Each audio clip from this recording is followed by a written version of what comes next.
Shalom, shalom, shalom. Que Dieu vous bénisse. Que la grâce du Seigneur soit avec vous. Nous sommes à New York. J'espère que vous me recevez. Voilà. Euh, nous allons parler d'un sujet assez important. Le sujet, c'est est-ce l'Éternel qui t'a parlé et que t'a-t-il dit?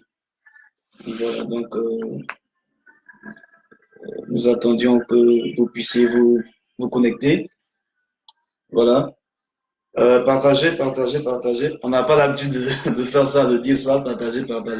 Mais là, voilà, pour le sujet qui est assez important pour l'Église, pour le corps de Christ, nous aimerions bien que vous puissiez participer et que vous puissiez regarder la vidéo. Voilà. Donc, juste dans quelques instants, j'espère que le son est bon, que vous m'entendez. Donc, juste dans quelques instants, nous allons parler de ce sujet assez important. Voilà. Est-ce l'Éternel qui t'a parlé? Est-ce l'Éternel qui t'a parlé? Dieu est fidèle, Dieu est vivant. Sa grâce est avec nous en ce matin. Maintenant, il est, je pense, 15h presque 30, 15h20, 22 à Abidjan, 16h20 à Paris. Et là, nous sommes à 10h20. Nous sommes à 10h20 au niveau de New York. Donc, nous allons parler de quelque chose d'assez important. Quelque chose d'assez important.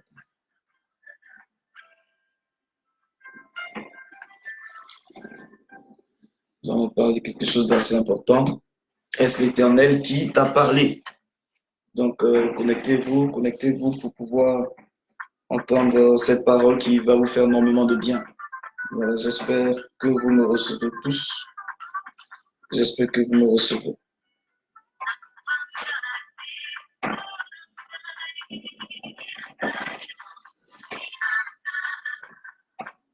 Donc, nous sommes en direct. Nous sommes en direct. Gloire à Jésus-Christ. Voilà, nous allons commencer. Nous allons commencer à cette vidéo, effectivement, et puis ce message. Donc, nous allons fermer les yeux et nous allons prier. En demandant au Seigneur de glorifier son nom, de manifester sa grâce. Voilà, que le Seigneur puisse nous parler, nous assister, que le Seigneur soit au contrôle de ce moment-là. Voilà. Donc, nous allons fermer les yeux, voilà, nous disposer dans sa présence, et prier. Père notre Dieu, nous te bénissons, nous te remercions, te rendons toute la gloire. Nous voulons te confier ce temps. Nous voulons te prier que ton esprit, ô Jésus, nous guide, nous accompagne et que Dieu vivant, nous puissions, avec vie et puissance, annoncer ta parole. Merci, Roi des rois, toi qui sondes les cœurs et les reins, que ton nom soit glorifié, exalté. Donne-nous la sagesse nécessaire pour ta parole au nom de Jésus-Christ. Amen. Voilà. Connectez-vous. Nous allons partager des choses assez importantes, essentielles pour le croyant, pour la croissance de l'Église. Voilà. Les frères et les sœurs, soyez avec nous là maintenant. Nous allons parler des choses importantes, comme je l'ai dit tout à l'heure. Donc, je veux que vous ouvrez votre Bible dans Actes des Apôtres, chapitre 16. Dans Actes des Apôtres, chapitre 16. Voilà, suivez avec moi Actes des Apôtres, chapitre 16.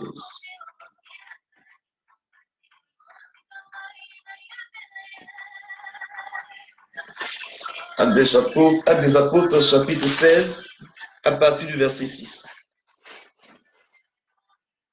La Bible dit, ayant été empêchés par le Saint-Esprit d'annoncer la parole dans l'Asie, ils traversaient la Phrygie et le pays de la Galatie, pardon. Arrivés près de la Mysie, ils se disposaient à entrer en Bithynie, mais l'Esprit de Jésus ne leur permit pas. Il franchit alors la Mysie et descendit à Troas. Pendant la nuit, Paul eut une vision. Un Macédonien lui apparut et lui fit cette prière. Passe en Macédoine, secours-nous. Alléluia. Donc, je vais m'arrêter à ce niveau-là. Donc, comme je le disais, le thème de mon message, c'est est-ce l'Éternel qui t'a parlé? Et que t'a-t-il dit? Alléluia. Voilà une situation pas confuse, je dirais plutôt précise, où le Seigneur nous oriente, où la parole de Dieu nous édifie de plus en plus. Voilà la situation de Paul. Voilà la situation de Silas. La Bible dit, voilà qu'ils sont arrivés dans un endroit. Et Paul avait pour volonté, pour désir intérieur, Paul avait pour volonté, pour désir intérieur, d'aller dans l'Asie mineure annoncer la parole de Dieu. Donc Paul voulait aller dans l'Asie mineure annoncer la parole de Dieu. Et il y eut deux oppositions. Deux oppositions. Vous voyez que ces oppositions ne sont pas manifestées par le diable. Ces oppositions ne sont pas manifestées par un homme. Mais ces oppositions qu'a rencontrées Paul sont des oppositions venues du Saint-Esprit de Dieu. Donc la Bible dit que l'Esprit de Jésus, l'Esprit de Dieu, s'est opposé à Paul et à Silas. L'Esprit de Dieu les a empêchés de progresser, les a empêchés d'aller dans la progression par rapport à ce qu'ils avaient eu à cœur de faire. Donc, comment comprendre que Paul, cet homme qui est très souvent, je dirais toujours orienté par le Saint-Esprit, qui dit quelque part, ma prédication, ma parole ne repose pas sur des discours persuasifs de la sagesse, mais sur une démonstration de puissance, afin que votre foi ne fût fondée non sur la sagesse des hommes, mais sur la puissance de Dieu. Ce Paul qui est conduit, orienté par le Saint-Esprit, dans ses actions, dans ses mouvements, dans ses prises de parole, comment comprendre que ce Paul-là, à un moment donné, a une opposition du Saint-Esprit? Est-ce que la parole qui était dans son cœur, est-ce que la volonté qu'il manifestait n'était pas le désir de Dieu? Nous allons comprendre quelque chose. Vous savez, l'homme est tripartite, c'est-à-dire l'homme est composé de trois parties, du corps, de l'âme et de l'esprit. Et tout comme, par exemple, quand on t'appelle, je donne un exemple, on dit, ton nom c'est Pierre. Quand on dit Pierre, tu réponds. Mais en vérité, c'est trois entités qui se conforment à l'intérieur de toi pour répondre à l'appellation Pierre. C'est ton âme, c'est ton corps et c'est ton esprit. La Bible nous enseigne qu'après la mort, c'est l'âme qui est jugée. Pourquoi? Parce que c'est l'âme qui est le dépôt de nos émotions. Et le corps, pour les croyants, sera renouvelé. Ce corps sera régénéré et sera auprès de Dieu le Père. Et l'esprit, il retourne à Dieu qui lui a donné. Donc Elohim, lui, c'est Dieu le Fils, Dieu le Saint-Esprit et Dieu le Père. Donc l'homme est tripartite. J'aimerais dire aussi, de passage, que dans l'homme, ou dans l'esprit de l'homme, il y a trois voix qui peuvent se manifester. Il y a la voix de Dieu, il y a la voix du diable, et il y a la voix de ses pensées, de son cœur. Donc la voix de Dieu peut se manifester en nous. La voix du diable et la voix de nos pensées. C'est-à-dire en nous, Dieu peut parler. Satan aussi peut parler. Et nos pensées peuvent aussi nous conduire. Comme quoi nous pouvons aussi ne pas être orientés dans une direction par l'Esprit de Dieu, par Dieu. Il faut comprendre que l'homme souvent est conduit premièrement par ses ambitions. Souvent nous faisons des choses, même dans le Seigneur, où ce n'est pas Dieu qui nous envoie, ce sont nos ambitions personnelles. La manière nous voulons devenir grands, la manière nous voulons prospérer, nous voulons aller vite, nous voulons exercer le ministère vite. Nous pensons souvent que nous sommes étouffés, nous pensons souvent que nous n'avons pas toute la latitude, la profondeur, les circonstances pour pouvoir exercer le ministère. Nous pensons que les autres ne nous comprennent pas. Nous pensons que les choses sont au ralenti, les choses ne vont pas vite. Très souvent, ce sont nos ambitions personnelles qui nous poussent. Dans les choix de la vie, souvent, nous sommes orientés par nos ambitions. Nous sommes orientés par le fait que nous voulons devenir grands. Nous voulons travailler, nous voulons voyager, nous voulons nous marier, nous voulons. Donc, très souvent, ce n'est pas le Saint-Esprit qui travaille en nous ou qui nous oriente, mais c'est la voie de nos ambitions. Vous pouvez avoir l'onction. Hein? L'onction, c'est l'approbation de Dieu. Vous pouvez avoir la main de Dieu sur votre vie. Vous pouvez avoir l'Esprit de Dieu en vous. Et vous pouvez être orienté par vos ambitions, conduit par vos ambitions. Oui, Dieu peut habiter en vous. Vous savez, quand le Saint-Esprit descend en vous, le Saint-Esprit descend dans votre esprit d'abord. C'est à vous de donner la place au Saint-Esprit dans votre corps. Vous savez, dans l'Ancien Testament, le tabernacle était constitué du lieu très saint, du lieu saint et des parvis. Dans les parvis, pouvaient se promener les boucs, on pouvait sacrifier les boucs, on pouvait, voilà, se laver les mains dans la cuve d'airain. Dans le lieu saint, tout le monde ne pouvait pas aller là-bas. Dans le lieu très saint, tout le monde ne pouvait pas aller. Donc, certaines personnes sont dans le lieu saint. D'autres ne peuvent pas avoir accès au lieu saint. Vous savez, quand le Saint-Esprit descend en vous, le Saint-Esprit d'abord descend dans le lieu saint. Vous lui donnez la profondeur. Vous lui permettez d'être très saint avec vous. Vous lui donnez la profondeur et vous chassez les bêtes des parvis et vous lui donnez accès aux parvis. Mais tant qu'il n'a pas accès totalement ni au parvis, ni au lieu saint, ni au lieu très saint, il est difficile qu'il vous oriente selon l'entière mesure que le Saint-Esprit peut vous accorder et manifester en vous. Donc, vous pouvez avoir l'esprit et vous pouvez être néanmoins conduit par des ambitions. Comprenez quelque chose. Les ambitions peuvent vous conduire. L'homme aussi peut être conduit par des émotions. Dans les émotions, il y a deux catégories d'émotions. Il y a deux catégories d'émotions. Il y a les émotions nobles, que j'appelle les émotions légitimes, et il y a les émotions humaines. Mais qu'est-ce que c'est que les émotions nobles ou les émotions légitimes? Vous savez, une émotion peut être noble et légitime, mais Dieu peut ne pas être dans cette émotion. Il y a les émotions nobles, il y a les émotions légitimes, mais Dieu peut ne pas être dans des émotions nobles et légitimes. Les émotions nobles et légitimes sont des émotions pour la cause du Seigneur. Quelqu'un est ému pour la cause du Seigneur. C'est une émotion légitime.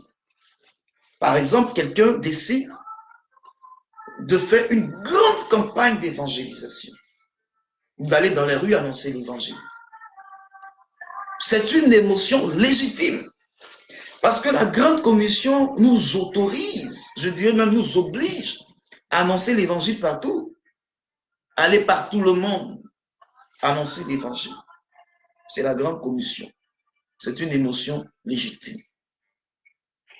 Amen. Moi, avant de venir aux États-Unis, j'avais voulu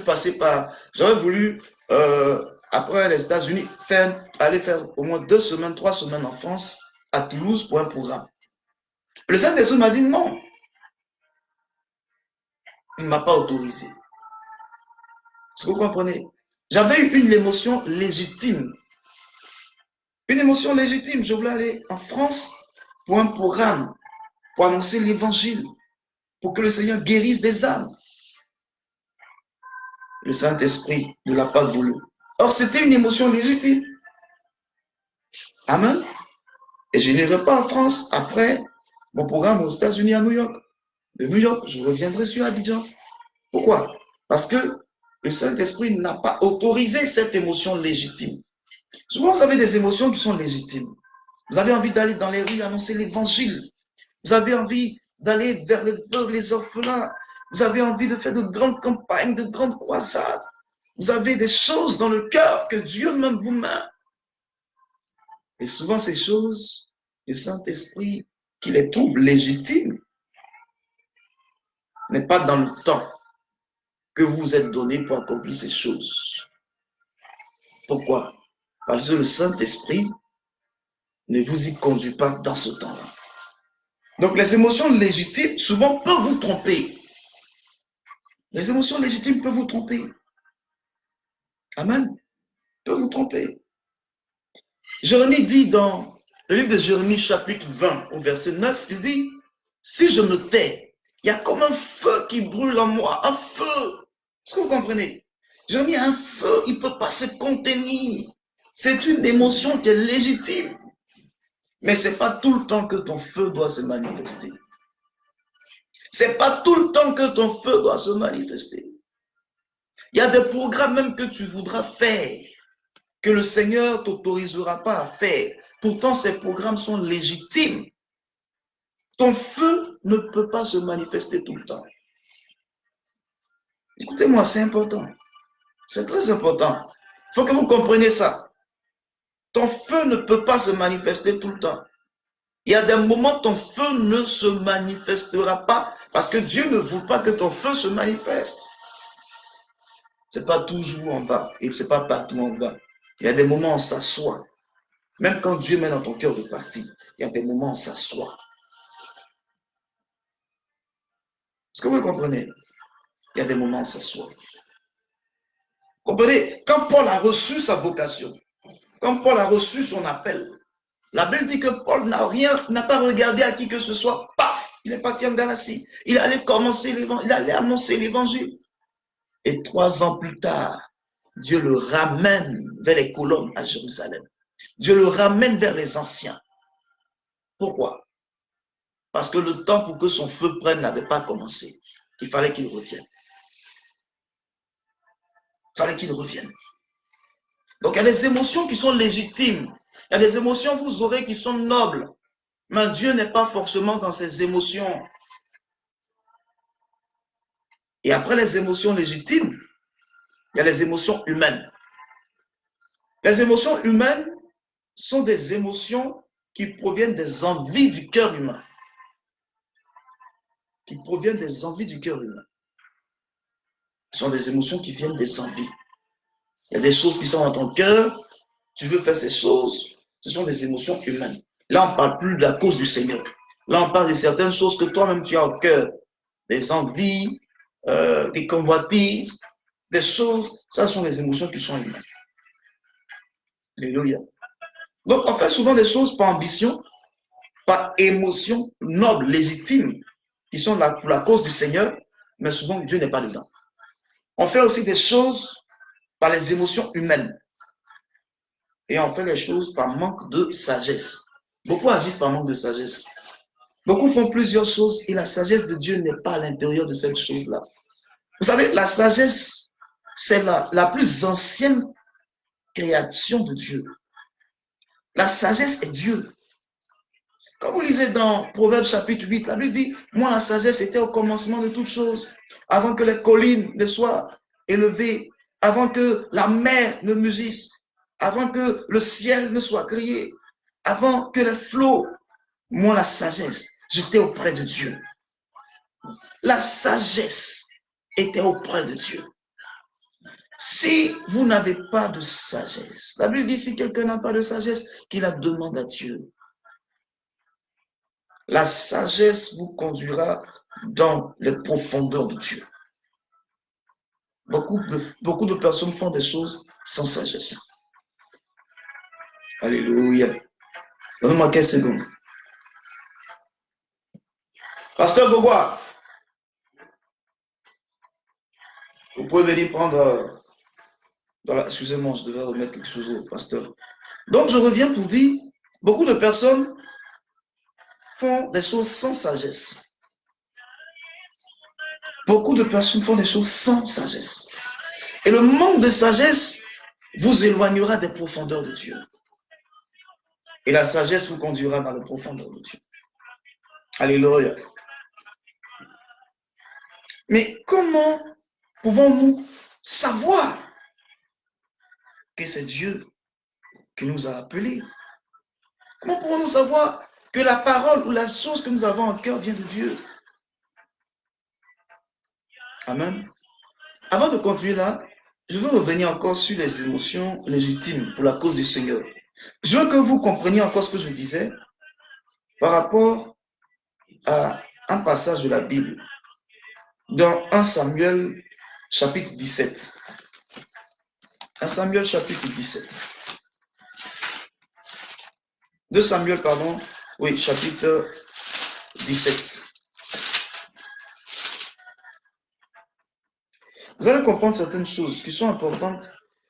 Il y a l'histoire de David qui est vraiment importante. Il y a des histoires comme ça vraiment qui nous emmènent dans certaines profondeurs de Dieu, quoi.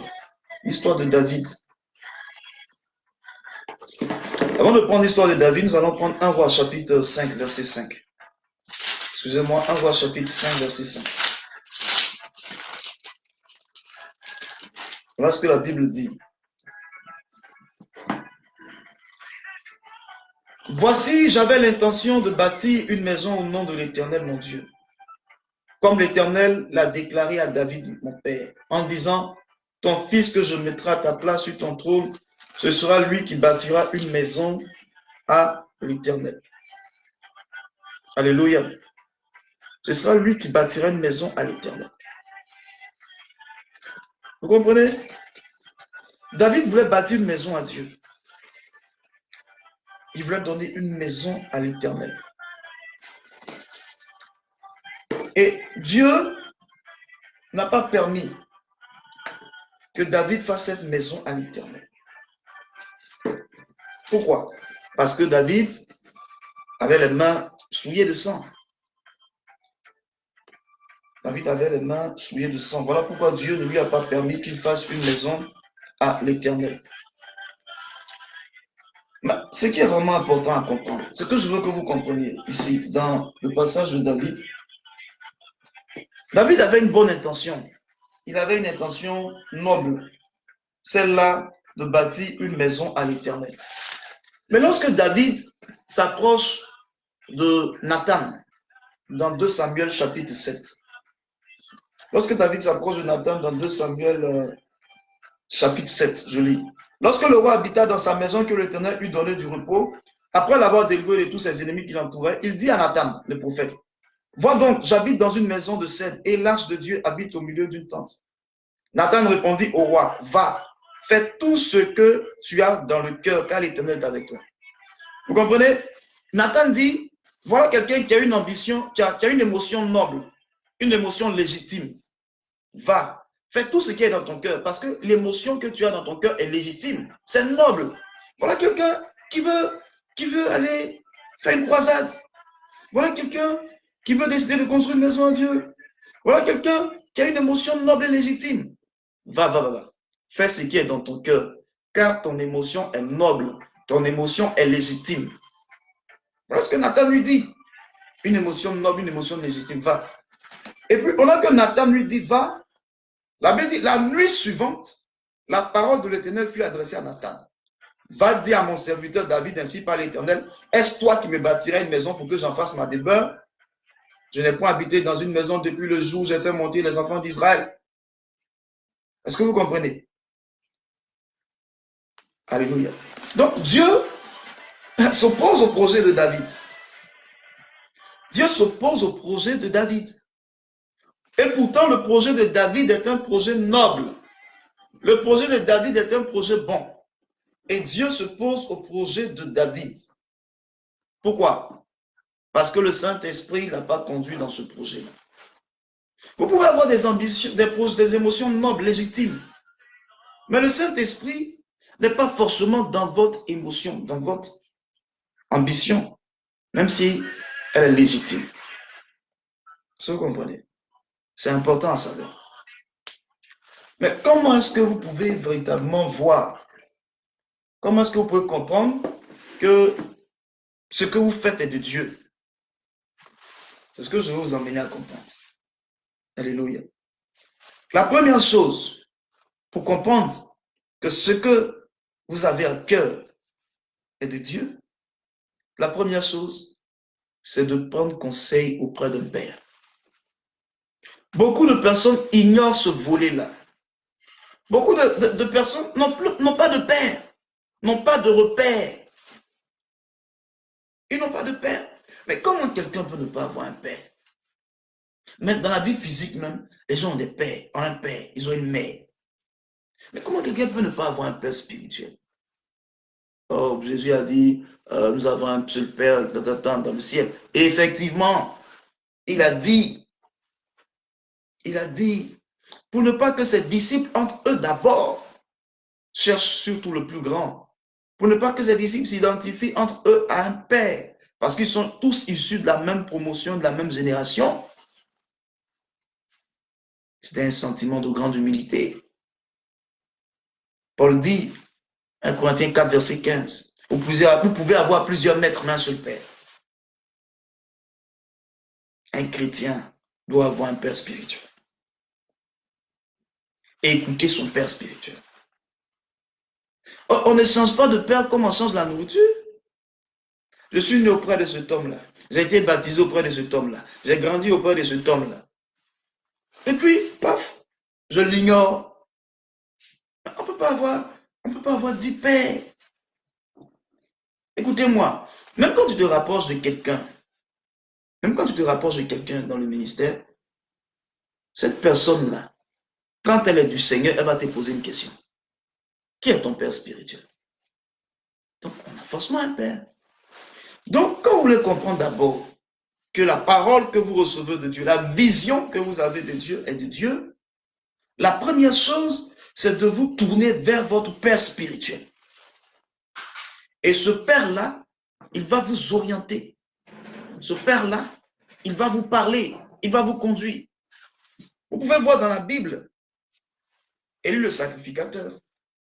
Élie le sacrificateur était à un moment, j'aurais dit, rejeté par Dieu à cause de son attitude coupable envers ses enfants qui se livraient à la fornication, à des actes ignobles et qui éloignaient Israël de Dieu. Ces enfants qui n'arrivaient pas à honorer le sacrifice et l'autel. Il était rejeté par Dieu parce qu'il n'avait pas su parler au cœur de ses enfants. Et la Bible dit que Samuel grandissait dans le temple. Samuel n'était pas hors du temple, il était dans la maison de Dieu. Et Dieu a parlé à Samuel. Et Dieu s'est adressé à Samuel. Mais Samuel ne comprenait pas la voix de Dieu. Il s'est tourné vers qui? Vers Élie le sacrificateur. M'as-tu appelé? Il dit, va te coucher. M'as-tu appelé? Il dit, va te coucher. Et à la troisième fois, il dit, non, non, non. Si on t'appelle, dis, c'est l'Éternel. Dis, je t'écoute, Éternel. Ton serviteur écoute. Vous comprenez? J'avais dit, cet homme-là même, que Dieu réprouvait, était en train d'orienter le jeune appelé. Amen. Je sais que même un fou, Dieu peut l'utiliser. Et je sais que j'honore mon père spirituel. Pas à cause, moi j'honore mon père spirituel, pas à cause de sa vie. J'honore mon père spirituel parce qu'il m'a engendré. Est-ce que vous comprenez? Parce qu'il m'a engendré. Et il est capable de me conduire, me donner des conseils adéquats. Il a un vécu. Il a vu des choses que je n'ai pas encore vues. Il peut me donner des conseils adéquats. Donc, vous avez besoin d'un père spirituel. Regardez Élie, regardez Élisée. Mais Géasi a pris la lèpre parce que Géasi n'a pas été un bon fils. Il n'a pas été un bon fils, il a pris la lèpre. Conduit par ses ambitions, Géasi. Il dit à mon maître aménager cet homme-là, hein, et il recherche les tuniques, il recherche de l'or. Il a été rejeté. Il a pris la lèpre de Naaman le Syrien. Ça veut dire que la lèpre de Naaman le Syrien était en train de se promener dans le ciel. Le démon de la lèpre se promenait. Il était suspendu dans le ciel. Quand il a quitté Naaman, il était suspendu dans le premier ciel, dans l'atmosphère. Le démon de la lèpre se promenait et il cherchait quelqu'un sur qui s'asseoir. Quand Géasi, qui n'a pas été un bon fils, a ouvert la porte, le démon de la lèpre de Naaman s'est assis sur lui. À cause de ses ambitions personnelles. Vous avez besoin d'un père. Vous avez besoin de vous attacher à votre Père spirituel. Élie, Élisée. Moïse, Osée, qu'on va appeler plus tard Josué. Osée, fils de Nom, qui sera appelé plus tard Josué. La deuxième chose dont vous avez besoin, c'est d'une expérience.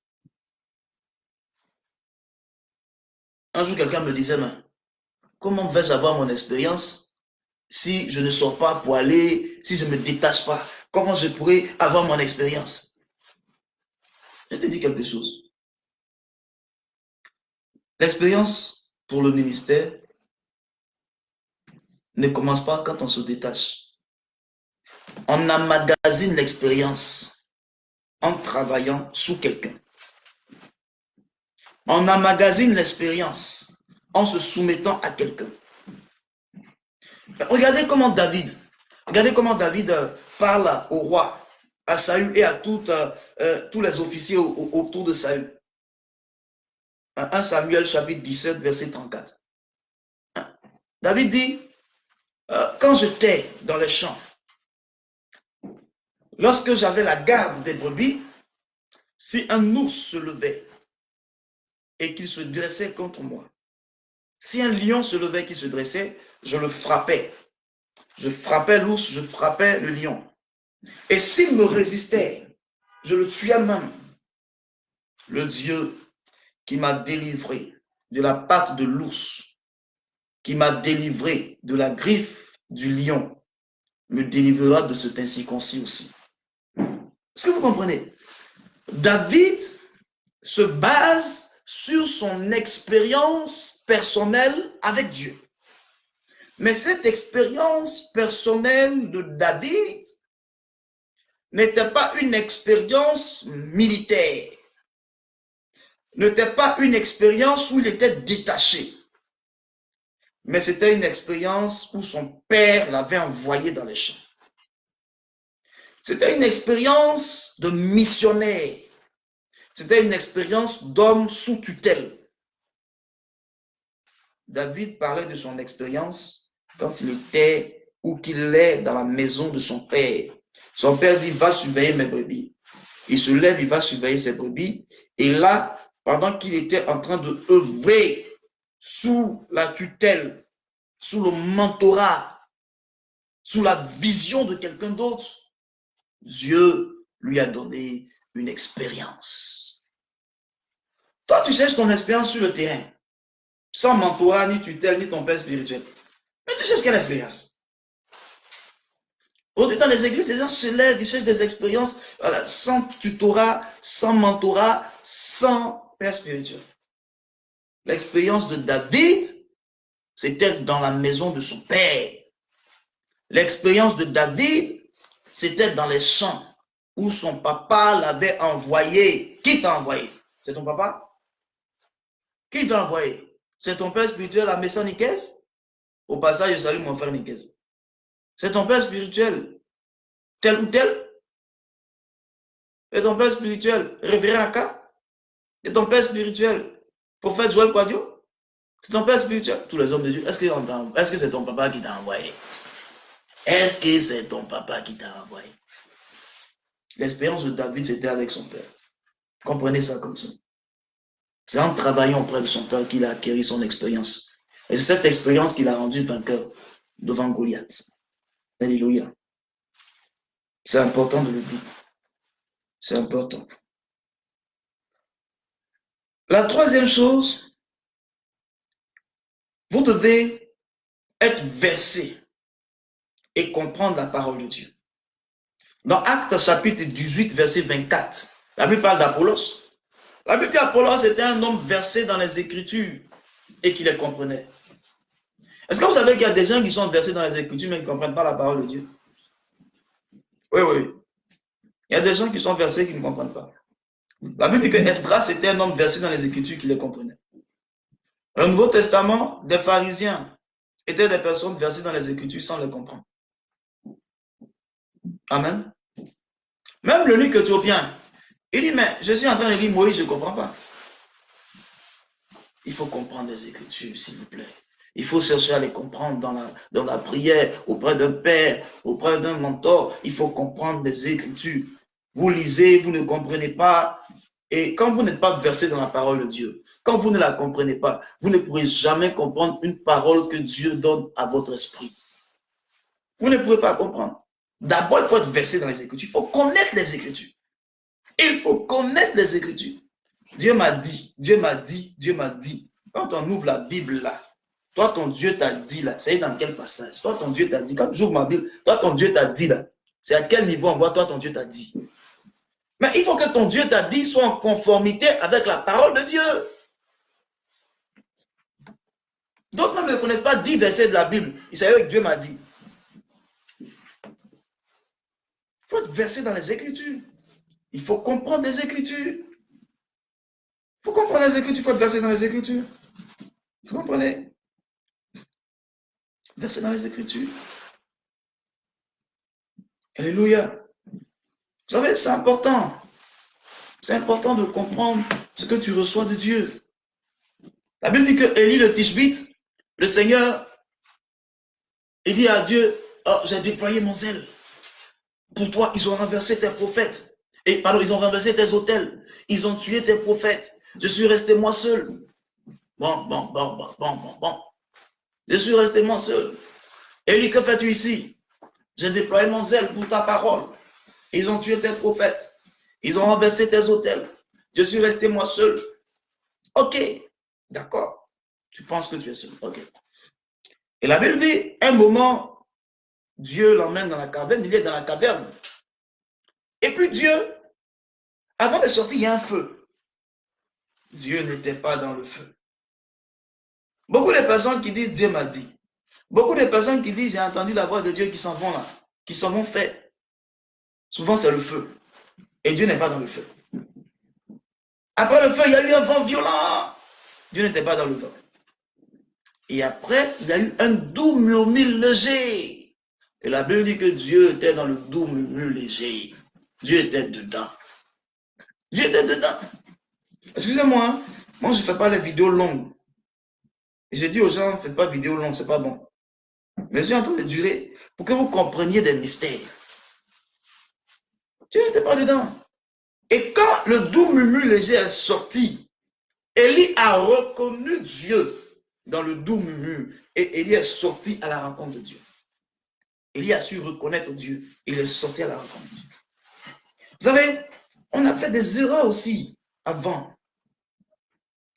Il y a des paroles qu'on n'a pas su discerner. C'est pourquoi faites attention. Faites attention à comment Dieu vous parle, à ce que Dieu vous dit. Mettez-vous sur un paix pour comprendre la vision que Dieu vous donne. Amen. Amen. Beaucoup d'hommes de Dieu. Je ne pense pas qu'il y ait un homme de Dieu qui va s'asseoir pour dire, moi je ne me suis jamais trompé un jour. Même le grand Samuel.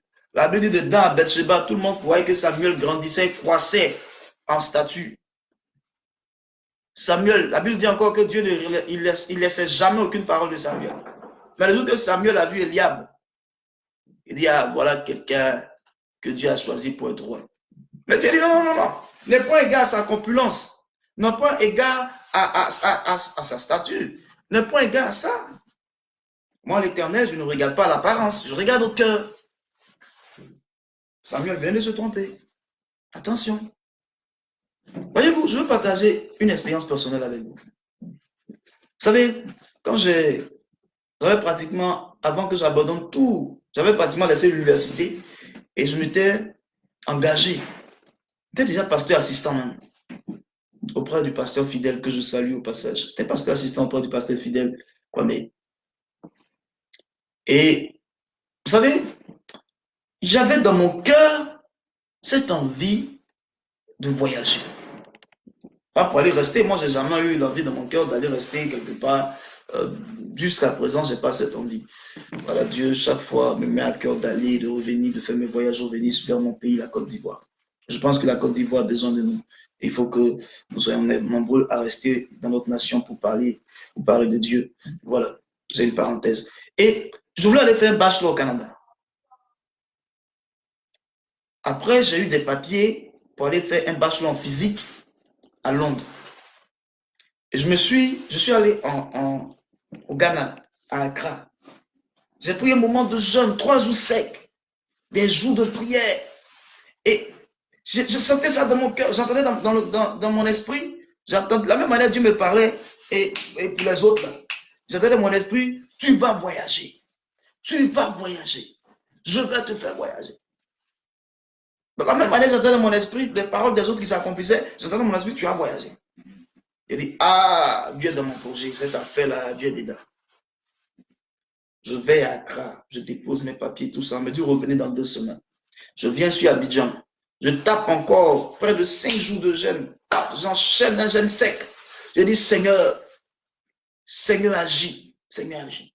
Et vous savez, quand je suis arrivé à Accra, au Ghana, je demande, il y a des personnes qui sont là dans la rue, je ne connais pas, donc je demande à une dame, where is UK Embassy? Please, where is UK Embassy? L'ambassade d'Angleterre. Et la dame me parle d'un français clair, homme de Dieu. Retourne dans ton pays, va bâtir l'église de Dieu. Et quand tu bâtiras l'église de Dieu, après cela, tu voyageras, tu iras partout dans le monde pour annoncer l'évangile. Je dis, la femme là, elle n'a pas entendu ce que moi j'ai entendu. Je l'ai laissée dans la rue.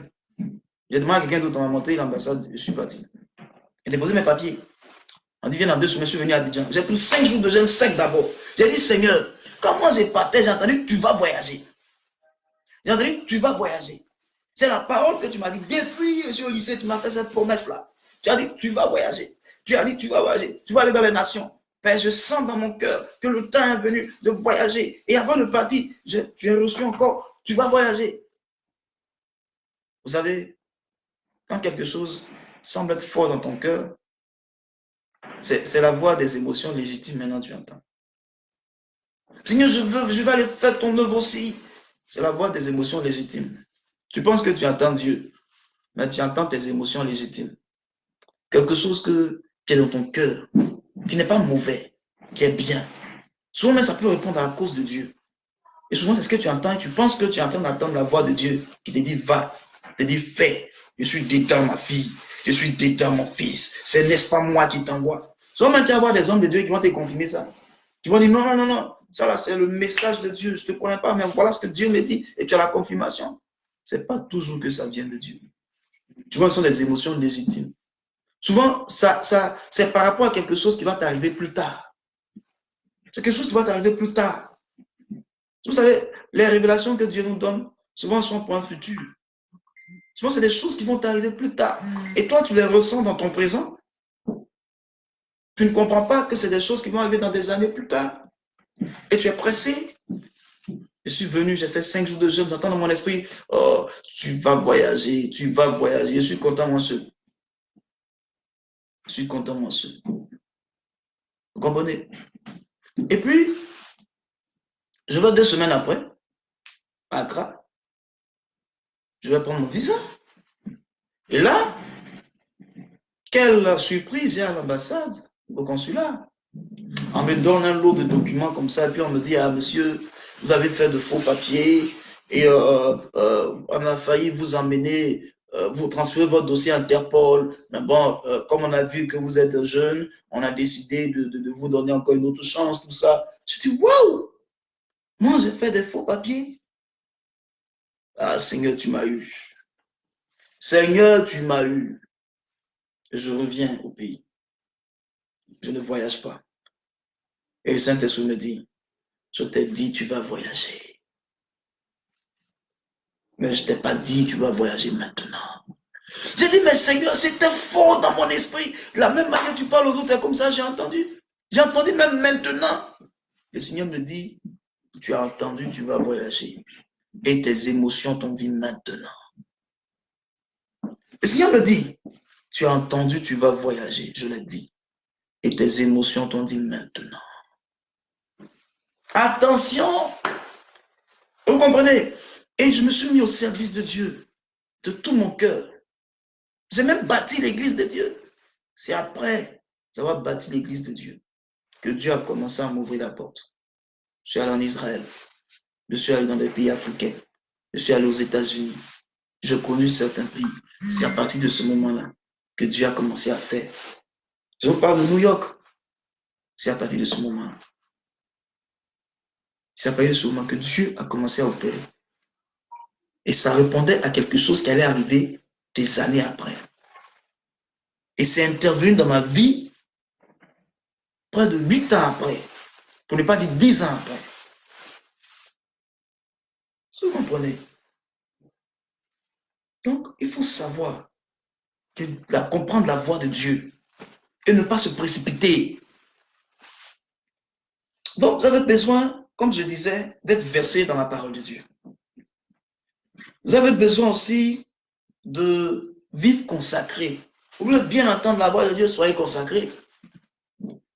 Soyez consacré. Plus tu es consacré à Dieu, auprès d'un homme de Dieu, plus tu es consacré à Dieu avec l'expérience en travaillant, plus tu es consacré, plus tu as la tâche, plus tu es consacré, Dieu t'oriente et Dieu te parle. Amen. Plus tu es consacré. Soyez consacré. La consécration dans la sanctification, dans la vérité. Soyez dans la vérité. Écoutez, il peut y avoir des moments de turbulence, des moments de chute, mais ne restez pas à terre. Ne restez pas couché. Ne restez pas couché. Levez-vous. 6 fois le juste tombera, 7 fois le Dieu le relèvera. Levez-vous. Donc, pour revenir au passage de Paul, la Bible dit, le Saint-Esprit s'est opposé 2 fois. Quand j'ai lu d'autres versions de la Bible dit, Paul tentait, essayait, se disposait. Ça veut dire que Paul avait une émotion légitime dans son cœur d'aller dans l'Asie mineure, en Turquie, annoncer l'évangile de Dieu. Mais le Saint-Esprit s'est opposé parce que le Saint-Esprit n'était pas dans l'émotion légitime de Paul. Le Saint-Esprit n'était pas dans cette émotion légitime. C'était pour faire l'œuvre de Dieu. Mais le Saint-Esprit n'était pas là parce que ce n'était pas le temps pour aller en Asie mineure pour Paul. Ce n'était pas le temps d'aller en Turquie pour Paul. Il ira en Asie mineure après, mais ce n'était pas le temps. Si vous comprenez. Oh, il s'est disposé. C'est-à-dire que peut-être qu'il a pris un moment de jeûne. Peut-être qu'il a prié et puis il a senti qu'il devait partir. Mais c'était une émotion légitime. C'est une émotion pour la cause du Seigneur, ce que j'appelle les émotions légitimes. Mais Dieu n'était pas dans son émotion légitime. Amen. Donc, pour que vous puissiez comprendre la parole authentique de Dieu en vous, il vous faut aussi demeurer dans la prière. Parce que si vous n'êtes pas dans la prière, vous ne pourrez pas comprendre que Dieu est en train de vous parler. Votre expérience aussi se manifeste dans la prière. Au fur et à mesure que vous priez, que vous êtes dans la prière, vous demeurez dans la prière, rattaché au sceptre qu'est Christ, rattaché à lui dans la prière, dans la prière, dans la prière, vous aiguisez vos dons spirituels. La meilleure lime pour aiguiser les dons spirituels, c'est la prière. Tous les dons spirituels sont aiguisés dans la prière et dans le jeûne. Quand vous savez demeurer dans la prière et dans le jeûne, vous aiguisez vos dons spirituels. Alléluia. Vous aiguisez vos dons spirituels. La meilleure manière d'aiguiser ces dons, c'est la prière et le jeûne. Il dit à ses disciples, mais comment n'avez-vous pas pu veiller une seule heure? Veillez et priez, car vous ne savez ni le jour ni l'heure. Le premier livre des Thessaloniciens 5, verset 17, la Bible dit, priez sans cesse. Priez sans cesse. Plus vous demeurez dans la prière, plus vous entendez la voix authentique de votre Dieu. Plus vous arrivez à discerner la voix authentique de Dieu par la prière. Demeurez dans la prière. Demeurez dans la prière, dans le jeûne. Et vous entendrez la voix de Dieu. Autre chose, recherchez la sagesse. Beaucoup prient, beaucoup. Il y a des gens là, ils prient même. Mais le seul problème, ils ne sont pas sages. Et comme ils ne sont pas sages, Dieu ne leur parle pas bien. Recherchez la sagesse. La Bible dit, si quelqu'un manque de sagesse, qu'il la demande à Dieu. Dans l'épître de Jacques, quelqu'un manque de sagesse, qu'il la demande à Dieu. Comme je disais au préalable, la sagesse est la première des œuvres de Dieu. Dans Proverbe chapitre 8, il dit, j'étais au commencement, avant que les flots ne mugissent, avant, j'étais au commencement. Demandez la sagesse de Dieu. Amen. Qu'est-ce que Élie nous dit dans Job chapitre 32, à partir du verset 8? Il dit, je croyais que le nombre des jours parlerait, que les cheveux blancs enseigneraient la sagesse. Mais en vérité, en l'homme, ce n'est pas le nombre des jours qui procure la sagesse, mais c'est l'Esprit de Dieu en nous qui donne la sagesse et l'intelligence. Lorsque Élie disait, lorsque les compagnons de Job ont fini de parler, il dit non, non, non, ce n'est pas les cheveux blancs qui donnent la sagesse, c'est l'Esprit de Dieu. Demandez la sagesse à Dieu. Si vous n'avez pas la sagesse, vous n'allez jamais comprendre ce que Dieu vous dit. Ce que je vous dis que je n'ai pas bien compris, je suis allé m'asseoir à l'ambassade d'Angleterre au Ghana, c'est parce que je n'avais pas la sagesse de Dieu. Amen. Vous savez, je vous dis en vrai, aujourd'hui, si je suis l'un des responsables de ma fédération, je suis dans le bureau exécutif, ce n'est pas pour toutes mes prouesses, c'est pour la grâce et la sagesse. Il y a des hommes de Dieu qui ont construit des églises gigantesques comme moi, qui sont dans CNPC, qui ne sont pas dans le bureau exécutif, qui sont jeunes. Non, on m'aime trop. Papa Magui m'aime trop. Non, non, non, non. C'est la grâce de Dieu, je vous l'accorde. Mais c'est aussi la sagesse. Apprenez à être sage. Écoutez, je ne manque pas d'humilité en disant que Dieu m'a accordé quelques sagesses. Je ne manque pas d'humilité. Veuillez m'excuser si j'épilogue là-dessus, mais je ne manque pas d'humilité. Donc la sagesse, recherchez la sagesse. Si vous avez la sagesse, vous allez comprendre mieux la parole et la vision que Dieu vous donne. Amen. En parlant de vision, l'autre critère pour que vous puissiez entendre la voix authentique de Dieu, sachez-le, ne cherchez pas à rassembler autour de vous des personnes quand vous-même n'avez pas encore saisi et compris la vision ou la parole que Dieu vous a donnée. Il y a des gens qui veulent rassembler d'autres personnes auprès d'eux. Le gars, il n'a même pas encore compris la vision, saisi la vision que Dieu lui a donnée. Paf! Il dit à toute sa famille, bon, désormais on va prier ici, on va faire culte ici, parce que bon, voilà. Moi j'ai vu des femmes qui se sont levées, qui ont dit à leur maison, bon, désormais on va faire le culte à la maison, parce que Dieu m'a appelé. Tout ce qu'elles ont fait a échoué. Le ministère qu'elles ont commencé a échoué. Ils n'ont même pas encore saisi la vision que Dieu leur a donnée. Et c'est eux qui veulent communiquer la vision aux autres. Quelque chose que tu n'as pas encore attrapé, tu veux donner aux autres. Remarquez comment un chasseur, là, et puis il voit un gibier, il prend son téléphone et puis il appelle à la maison, il dit, hey, ma chérie, je m'apprête à tuer, une antilope, hein. Ben toi, tu auras la cuisse. Tu me garderas la tête et tu me garderas le thorax, le thorax, voilà. Tu me garderas la tête et le thorax. Bon, tu donneras à mon fils Papis, tu lui donneras l'épaule. Voilà. Et puis les côtes, tu donneras à ma fille. Bon, je m'apprête à tuer, et puis je t'envoie, tu vas préparer, puis tu fais le partage comme je t'ai dit. Vous comprenez? Il n'a pas encore tué le gibier. Il dit, ah non, non, non, ça c'est une chose qui est sûre, le gibier est juste en face de moi. Donc je t'appelle, voilà, tu sais que je suis un chasseur habile, voilà, tu mets la marmite au feu, je tue, puis je t'apporte. Et puis paf, il envoie la flèche, il rate le gibier. C'est ce que beaucoup de personnes font aujourd'hui. Beaucoup de personnes n'ont même pas encore saisi la vision que Dieu leur a donnée. C'est eux qui cherchent à rassembler autour d'eux pour la vision. Tu n'as même pas encore compris ce que Dieu t'a dit. Tu n'as pas encore saisi. Tu n'as pas expliqué à ton père.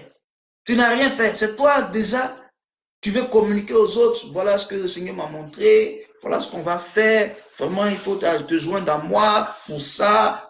Tu as compris la vision que Dieu t'a donnée. Tu penses que comprendre une vision, c'est, voilà, Dieu dit de faire ça, c'est ça. C'est pas ça une vision. Tu n'as pas encore saisi, tu n'as pas encore compris la vision. Et c'est toi qui veux communiquer la vision aux autres. Tu ne peux pas bien entendre la voix de Dieu. Quand tu commences comme ça, tu commences à être disqualifié pour entendre les voix authentiques de Dieu. Tu commences à être disqualifié. Vous comprenez? Ce sont des choses qui sont réelles. Ce sont des choses qui sont importantes. Il faut que, je me résume, il faut que vous ayez un mentor, un père spirituel, pour mieux comprendre ce que Dieu vous dit. À la manière de Élie le sacrificateur qui parle à Samuel, que vous ayez quelqu'un. Il faut que vous disposez à écouter des conseils. Il faut que vous ayez une expérience. Et je redis, l'expérience que vous devez avoir n'est pas celle sur le terrain. Quand il dit sur le terrain, ce n'est pas l'expérience que je m'avais fait ministère. Je m'avais, Dieu m'utilise. L'expérience que vous devez avoir, c'est en travaillant auprès de quelqu'un, de votre père. David a tué Goliath par rapport à son expérience. Et cette expérience-là, c'était auprès de son papa.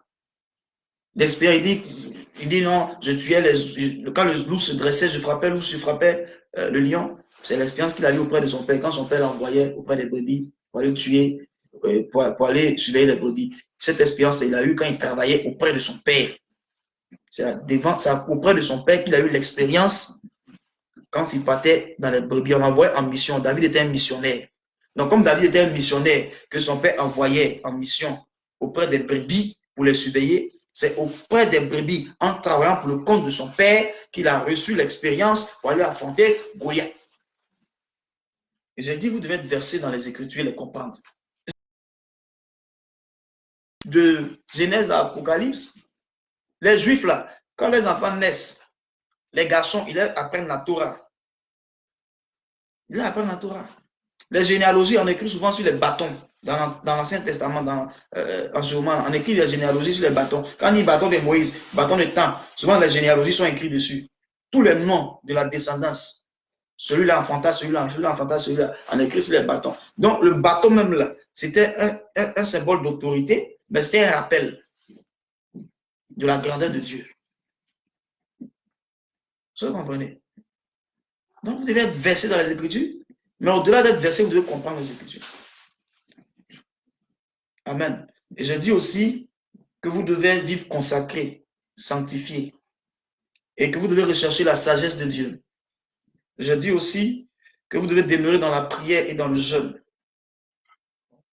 Que vous devez chercher, vous ne devez pas chercher à rassembler des gens autour de vous quand vous-même n'avez pas encore compris la vision. Je vais m'arrêter là, parce que je n'ai pas l'habitude de faire des vidéos et des vidéos longues. Mais là, je suis à 1 heure. Je voulais continuer, mais je vais m'arrêter là, parce que je pense que vous avez compris un peu l'essentiel. Certainement, peut-être demain à la même heure, je reviendrai pour vous expliquer encore d'autres choses par rapport à ça, pour que vous compreniez comment on entend la voix de Dieu. Je vais vous expliquer encore d'autres choses. Alléluia. Donc, je dis merci à tous ceux qui m'ont suivi. Merci à tous ceux qui vont partager. Partagez. Demain, on va encore donner un autre enseignement, surtout sur la même chose. Est-ce que c'est l'Éternel qui t'a dit? Et qu'est-ce qu'il t'a dit? On va donner un autre enseignement encore dessus. On essaiera d'être un peu moins long. Partagez le maximum pour que ça touche le maximum de personnes. Que le maximum de personnes puissent recevoir cette vidéo. Que le maximum de personnes puissent l'écouter. Que Dieu bénisse mon pays, la Côte d'Ivoire. Je t'aime, je reviens dans peu de temps. Dans moins de 2 semaines, je suis en Côte d'Ivoire. Voilà. Que Dieu bénisse tous mes enfants spirituels. Dieu bénisse tout le monde. Tout le monde, vous êtes bénis. Tous les frères, les sœurs dans le Seigneur, en Côte d'Ivoire et partout dans le monde. Que Dieu vous bénisse. Que Dieu vous bénisse. Tous les responsables de famille de mon église, tous les responsables de famille, je vous bénis. Tous mes responsables, je vous bénis. L'église, soyez stable. Et je bénis la vie de tous les chrétiens et de tous les frères et sœurs. Nous allons prier ensemble. Père Dieu Tout-Puissant, Maître des cieux, Maître de la terre. Oh mon Dieu, ce thème est inspiré par toi. Est-ce Dieu qui t'a dit et que t'a-t-il dit? Je veux au travers de cet enseignement, de cette première partie, que tous ceux qui m'écoutent, qui m'ont écouté ou qui m'écouteront, que toutes ces personnes-là aient la sagesse en eux pour comprendre la voix de Dieu. Que ces personnes ne soient pas pressées dans l'exercice de leur ministère. Que ces personnes retournent vers leur Père spirituel. Que ces personnes puissent faire les choses de Dieu. Père, je prie pour que l'Église de Dieu soit stable. Je prie, Seigneur, pour que nos fautes et nos manquements soient effacés. Nous tous, les serviteurs, les pasteurs, les leaders d'Église, là où nous avons fauté, je prie que tu nous relèves et que Dieu, tu mettes des gens autour de nous disposés pour ton œuvre. Je prie que toute vision que tu as donnée à un enfant de Dieu, que cette vision soit conduite par ton esprit. Oh Saint-Esprit, daigne ne pas t'opposer à cette vision. Daigne faire comprendre que cette vision-là vient de toi. Et si la vision ne vient pas de toi, que Seigneur, tes enfants ne progressent pas dans la vision, pour qu'ils ne fassent pas des erreurs qui peuvent être fatales. Dieu pardonne toutes les erreurs. Dieu affranchit. Dieu bénit. Je prie, Éternel, que le ministère de ton fils soit excellent. Le ministère de ta fille soit excellent. Robokari ba shaking the praise. Ibokoro konda siborukayaba. Yebokoro ba shiba can't praise. Iba can't the way. Je vois des ministères excellents. Que la paix de Dieu soit ton partage. Femme, fils, frère, homme frère, pasteur, Dieu béni. Je rends grâce à Dieu pour ta vie. Le temps de la génération consciente est arrivé. Béni soit le Dieu fidèle et grand. Honneur et gloire à Dieu. Bénis ma nation et bénis le monde. Et bénis tes enfants dans ce monde. Au nom de Jésus. Amen. Dieu nous bénisse. Paix, sécurité, shalom à tous. Voilà. Voilà, merci bien.